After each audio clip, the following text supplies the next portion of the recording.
বন্ধুরা দেখি আপনার পার্টনার এই মুহূর্তে আপনার জন্য কি ভাবছেন। তো ফার্স্ট কার্ড দেখি, নাইট অফ ওয়ান্ডস। আপনার পার্টনার আপনার প্রতি প্রচণ্ডভাবে অ্যাট্রাকশন ফিল করছেন আর আপনার কাছে আসতে চান, বাট খুব কুইকলি আসবেন অ্যান্ড চলেও যাবেন আই থিঙ্ক, মনে হচ্ছে যতদূর সম্ভব।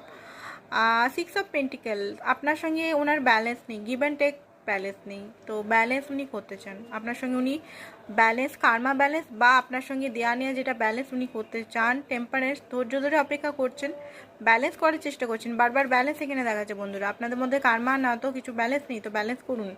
9 অফ ওয়ান্ডস, উনি কিন্তু গিভ আপ করেননি। আপনার মনে হচ্ছে যদি উনি গিভ আপ করে আপনাকে ছেড়ে দিয়ে চলে গেছেন, না, উনি আবার আসবেন আর আসতেও চান। আর ফিজিক্যাল অ্যাট্রাকশন খুব বেশি করেই ফিল করছেন। 5 অফ ওয়ান্ডস, আপনাদের মাঝে কোনো থার্ড পার্টি সিচুয়েশন, সেগুলো বন্ধু পরিবার হতে পারে, যারা আপনাদের নামে নিন্দা চর্চা করছে বা আপনার নিয়ে ওনাকে ভুলভাল